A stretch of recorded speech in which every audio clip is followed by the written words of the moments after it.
Hello, friends, and welcome back to the All Things New podcast. Thank you so much for tuning in for another episode. I appreciate any of you who are listening because it has been almost 2 months, which is embarrassing, of a podcast episode. But listen, y'all, my life has been so busy. When I tell you guys, I have stuff going on like every single evening. I do. Not only do I work 40 miles from home, full time, but I also am the one cooking and all that jazz. And I've got a lot of stuff that I've got going on throughout the week too. Lots of church stuff like prayer and rehearsal and all that kind of stuff. So I've been so busy and so tired, but I had a couple of minutes and I wanted to publish something for y'all because I miss you guys. I just got so busy and tired, and like by the time I'm done cleaning up the kitchen after making dinner, I'm just like done. And I routinely go to bed at like 1 a.m. and it's just not good. So I had a few extra minutes today and I wanted to make sure I published something to talk to y'all because I miss you guys. So anyways, today's episode is titled, Why I'm No Longer Concerned About When I Get Married. So just a little bit of reflection for me. I'm still single, which is, totally okay. Like, I'm not in a place where I'm upset about it. There definitely have been times where I've been very frustrated. And sometimes I have days where I feel like that, but for some reason in this season over the past few months, I've really felt like this. It's more of an not excessive contentment, but I've never been discontent, just to put that out there. But for some reason, I've had this sentiment of ultra contentment, but I think also some of it has to do with the exhaustion of going on dates over the past, it's been about 3 years, and that just dating, and I've never had haven't had a boyfriend in like since I was in high school, but just going on dates, and that was very, very exhausting for me, and just kind of the culmination of that. But I also think that the main reason why I'm feeling this sentiment is because the Lord has really been encouraging me and ministering to me and reminding me of who He is.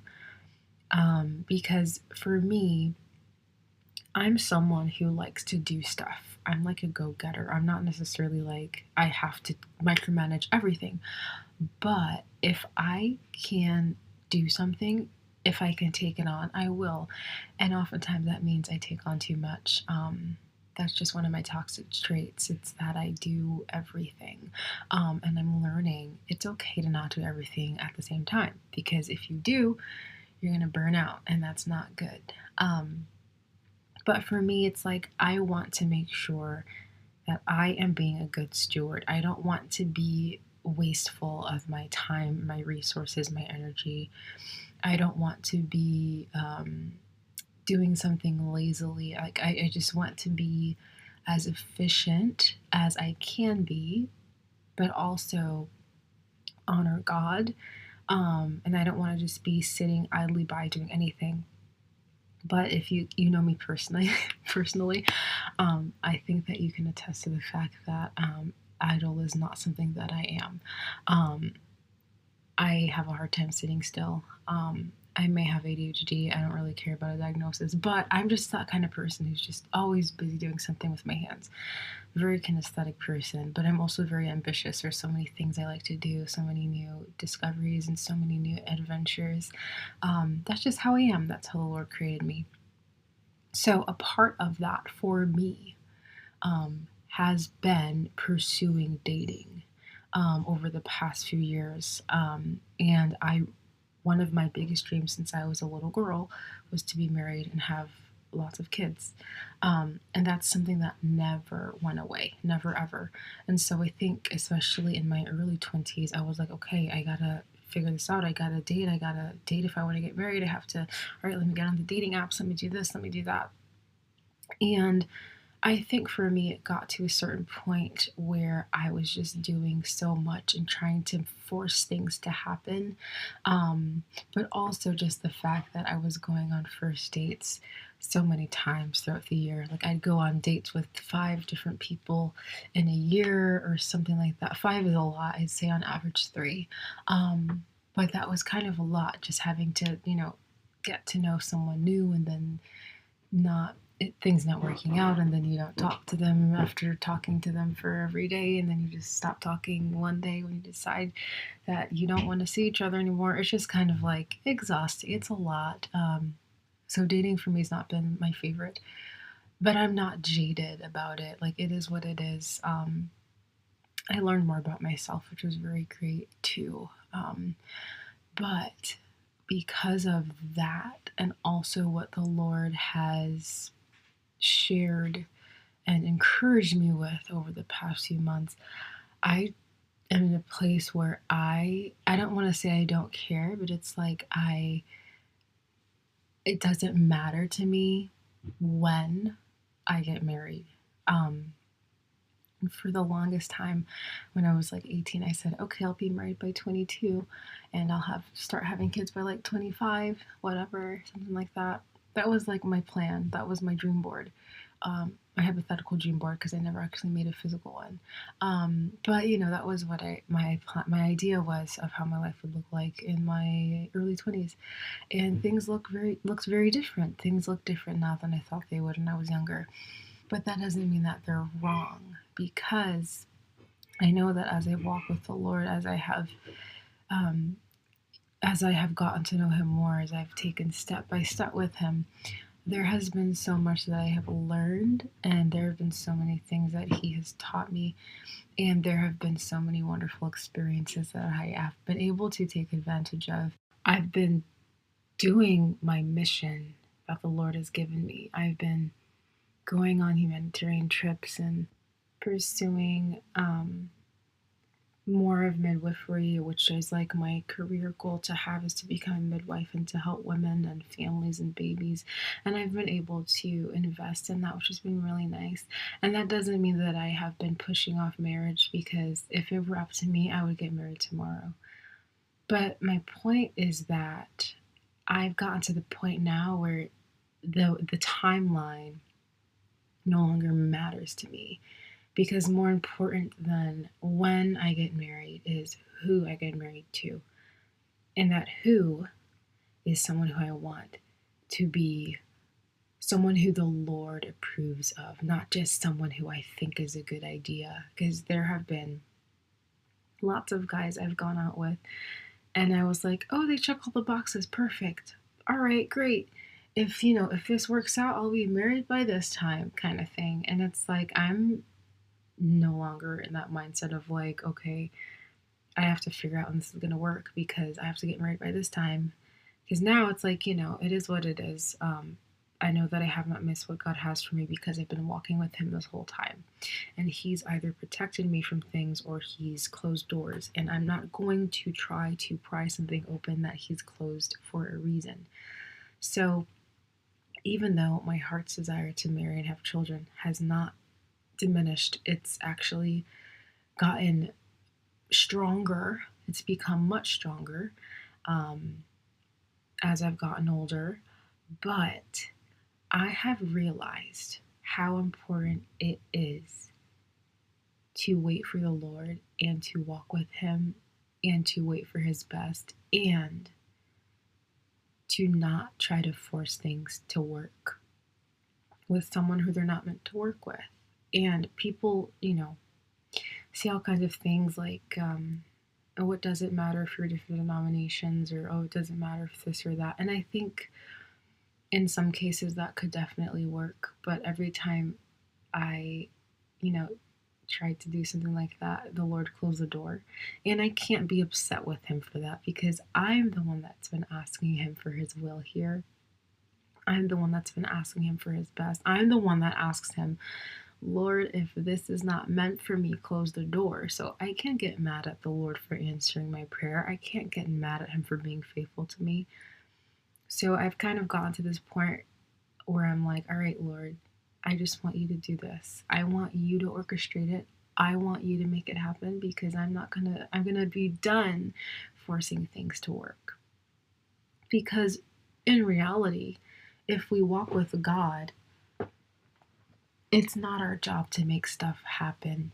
Yes, we have our own responsibilities, but it's not our job to do what only God can do, right? That's his job. And so we have to let God do his job. I wanted to share a couple of scriptures with you guys. The first is Philippians 4:6-8, which says, "Do not be anxious about anything, but in everything by prayer and pleading with thanksgiving, let your requests be made known to God, and the peace of God, which surpasses all comprehension, will guard your hearts and minds in Christ Jesus." Finally, brothers and sisters, whatever is true, whatever is honorable, whatever is right, whatever is pure, whatever is lovely, whatever is commendable, if there is any excellence and if anything worthy of praise, think about these things. So for me, I think worry has been a big thing for me, and it's not like it was debilitating worry, but for me, like I was always thinking, oh my gosh, I'm so worried I'm not going to get married by this time, or oh gosh, I'm so worried that there's not going to be anyone left. Oh, I'm so worried that I won't get to have kids as young as I thought, etc., etc., etc. And so, what the Lord's been teaching me over the past few months is what's in this verse.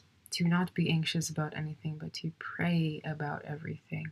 And then in that last portion, that tells us what to think about, whatever is true, honorable, right, pure, lovely, commendable, anything of excellence and worthy of praise.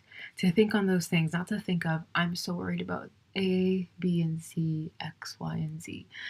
No, it's to pray about all those things you have worries about, and to, instead of thinking about those worries, to switch what you're thinking about and to think on those good things. The next verse I'd like to read is First Peter, or verses, there's two of them. 1 Peter 5:6-7, which says, "Therefore humble yourselves under the mighty hand of God, so that he may exalt you at the proper time, having cast all your anxiety on him, because he cares for you." So we must first humble ourselves under the Lord, but all of our anxiety that we have to give it to him. We have to release that and give it to the Lord, because he cares for us, and he's not a God of anxiety or confusion.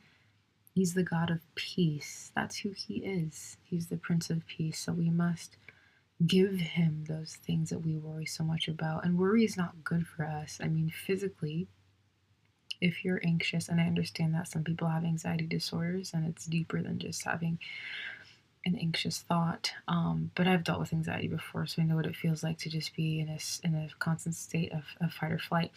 But in that same note, it's not good for us to constantly be anxious, because our bodies are always on guard. We have like high cortisol, which is the stress hormone, and that causes a lot of strain on your heart and on your body. And you're in a constant state of survival, a constant state of, I have to escape from danger. Because danger is like what's, you're thinking about this danger, and that's causing your body to respond in a certain way, which ultimately is not good. So we have to give that to God. We can't just hold on to that. He says in Matthew 11:28, he says, "Come to me, all you who are weary and heavy laden, and I will give you rest. Take my yoke upon you and learn from me, for I am gentle and lowly in heart, and you will find rest for your souls." So he's saying this. He's telling us to give it to him, to give him our burdens, and his yoke for us is easy. His burden is light. Oftentimes we place burdens on ourselves that are so much heavier than what God would put on us or than what God would give us. So we have to remember to give all of that over to Him. And for me, like that worry or that burden for me has just been like, what age am I going to get married at? Because, like, as a Christian, most people get married quite young. And I thought I would get married in my early 20s. And although that didn't happen, I'm not in a place where I'm so upset and distraught because I've not been living in vain, because I've been obedient to the Lord with pleasure, and I have been walking with Him, and I have been taking advantage of wonderful opportunities that He has presented me with.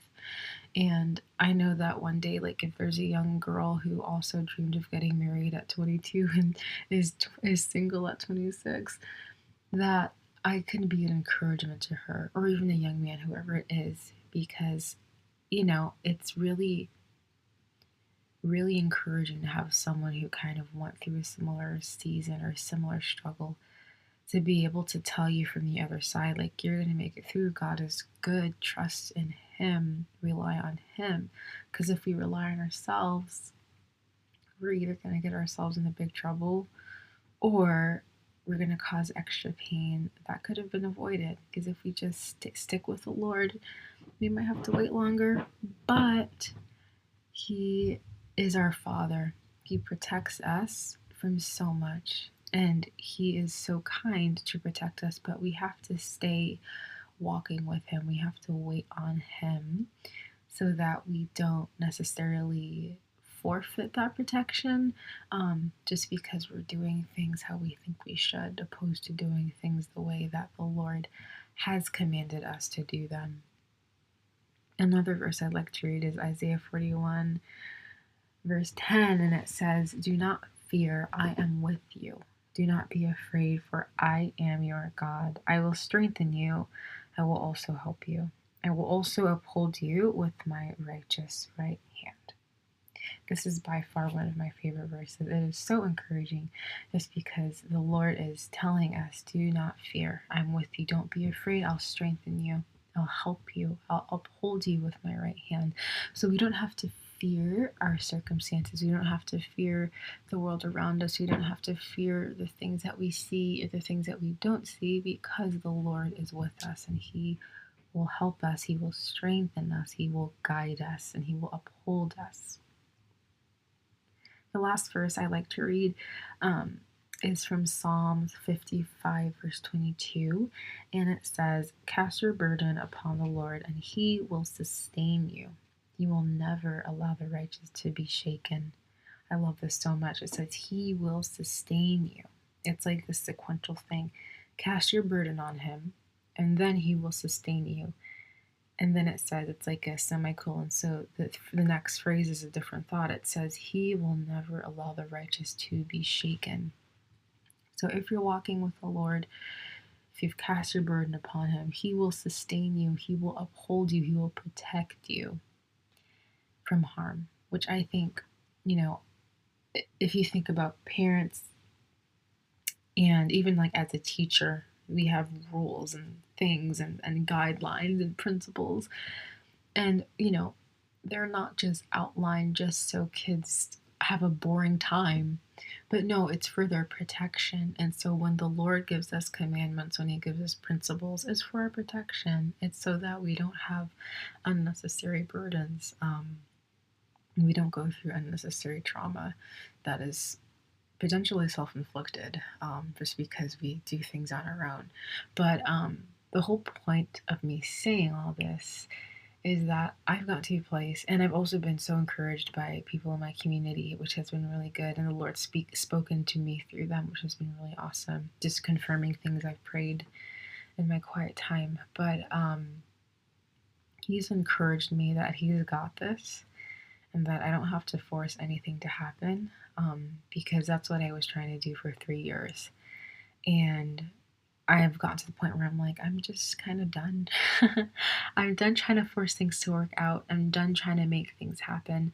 I'm done getting my heart broken because I tried to make something happen, or I tried to do this, or I tried to do that. And it was not always like self-inflicted, but just just this eagerness, right? And I think it's okay to be eager for marriage, but I think there's definitely a difference between eagerness and desperation. And I don't necessarily think I was ever in a place of desperation, but just feeling like if I'm not dating, I'm being unproductive, right? It's like it's a similar principle to when we wait. We feel like if we're waiting, we're doing nothing. And it's like, well, waiting should not be nothingness. It should be productive. It should be like there should be some level of doing something, not necessarily doing everything or forcing things to happen or trying to make things work. The same thing with like rest as well. Like rest doesn't just have to be sitting, twiddling your thumb, staring at the wall, right? Rest can be something relaxing and calming where you can rest your mind. Regardless, resting or waiting, that doesn't mean that we're doing nothing. It doesn't mean that we are wasting time. But what we do within that time of waiting and trusting matters. And what we should be doing in that time is just walking with God and growing close to Him. Because everything He has for you is good. And everything that He has for you is for your good and for His glory, as it says in Romans. And so if you're walking with God, He has good things for you. And of course, it's important to not seclude yourself. If you want to eventually be married, you should probably not just stay in your house all day long.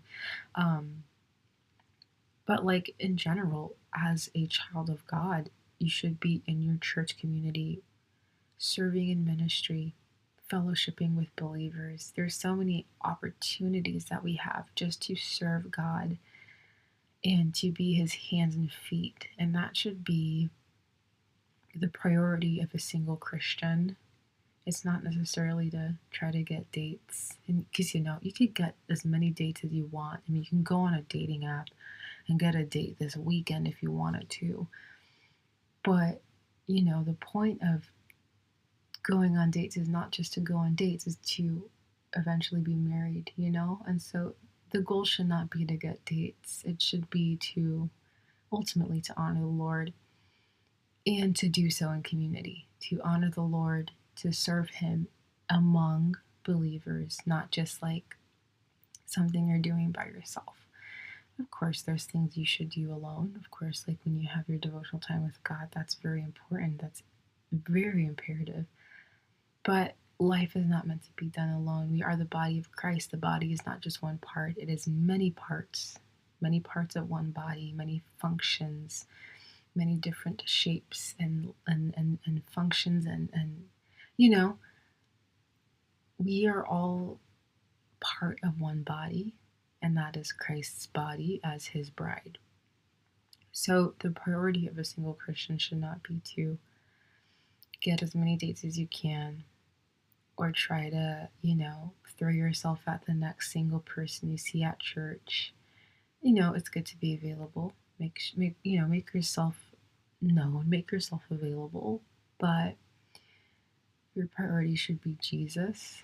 And that doesn't mean that if you're prioritizing Jesus, that does not mean that you don't think marriage is important. It doesn't mean that you are trying to avoid it or you're not trying to date or you're being unintentional. That's not what that means at all. But the way that the Lord does things is a little bit different than we would do things. So we have to just be aware of what the Lord is saying, what the Lord is asking of you specifically. I know for me right now, He's asking me to just wait on Him. So that's what I'm going to do. And I'm not going to try to force anything to happen. I've deleted all my dating apps and I got back on them, but it just didn't feel fulfilling. It felt felt like I was objectifying people because, swiping left and right. And I'm not against dating apps. I have several episodes about them, but for me in this season, it's just a no, which is okay because that in and of itself can be very exhausting. So that's one less thing for me to be mentally exhausted from. But listen to what the Lord is saying to you in this season right now. Regardless of what you do, the most important thing about marriage, not about marriage, just about leading up to it, is not when it happens, but who you are marrying. Are you marrying someone who the Lord would approve of for you? Are you marrying someone who's aligned with you, who has aligned values, and who loves the Lord more than you, right? Because that's the most important thing. So that's something to keep in mind if you're a single Christian in your season of singleness, because it can be really hard sometimes. But I think it's a beautiful thing to have contentment in the Lord. And it's been really, honestly, it's been kind of odd because I'm in this place where I'm like, I don't really care for dating right now, especially because I'm not old, but I'm like, you get older every year, and you have these ideas of what your life would look like. And right now, I'm just like, I don't really care. I just want God's will. I just want His best. And I didn't ever not want His best, but I kind of was like, okay, Lord, next summer. Okay, Lord, next summer, kind of thing. And it's like, Lord, just do your thing. Just have your way. And I'm here along the ride with you, walking with you. And let's do this. Let's reach other people, and I just want to obey Him and do His will and lead others to Him. So I'm not necessarily really worried about dating just because I'm in the place where I'm like, okay, Lord, we're just gonna do this, and I don't really care about that. So it's been kind of freeing to be in that mind space. But if you're not in that space, or if you are, regardless, just be encouraged that the Lord has good things for you, and He loves you. And focus on Him. Keep your eyes fixed on Him. Don't lose your gaze with Him. He's the most important. And He's sovereign above everything. He's sovereign above your mistakes, your regrets, anything. And He is able to redeem anything and anyone. And He is able to orchestrate anything. So just keep your eyes set on Him. Walk with Him. Let His word be a lamp to your feet and the light to your path. And continue to walk with Him. Continue to dwell in His house. Continue to sit in the secret place. Continue to behold His beauty. And He will work things out for you, whatever that may be, not even necessarily related to marriage and family. But ultimately, like, the most important thing is that you are walking with the Lord, that you know that you are with Him, that you are His child, and that He's with you. That's the most important thing, more important than marriage or family. Those are very important things, and the Lord talks a great deal about both of them in His Word. But ultimately, everything is for His glory. And so, whether that means, you get married one day or you don't, everything is to be done for His glory. And everything that He will do will be for your good, ultimately for His glory. So just trust in Him, wait on Him, and don't worry about when you'll get married. Just pray to the Lord about who it is. And be more concerned with being obedient to the Lord and walking with Him and growing in love with Him, opposed to just saying, okay, I want to do this and check this box off and this box off. It's not wrong to have goals, it's not what I'm saying. But sometimes you can get in the pattern of thinking, okay, I just have to get there, then I'll be happy, or I have to get there. Like, no. In the presence of the Lord is fullness of joy, and at His right hand are pleasures forevermore. Find your satisfaction in Him, because He's the only one who can bring it to you. He's the only one who can fill your soul, the only one who can provide that fulfillment that never goes away. And He's the only one who can give you fullness of joy and pleasures forevermore. When you get married, your spouse will not be able to give you fullness of joy and pleasures forevermore. Will they contribute to that? Absolutely. But you cannot trust in a human who's imperfect. But you can trust in God who is perfect. So, yeah. That's all I've got for y'all today. I hope that this encouraged someone. I know that it encouraged me a little bit. Thanks again, y'all, for tuning in. It's been such a long time since I posted, but I'm glad to be back. Hopefully, I'll be back next week. I don't think I have too much going on, so I should be able to sneak in a little episode. But I appreciate y'all for listening. If you haven't already given a rating or review, I would really appreciate that. And I'd also appreciate a share. That would mean so much to me, and that would make me very, very happy. Anyways, thanks y'all again so much for tuning in for another episode, and I will talk to y'all in the next one. Ciao.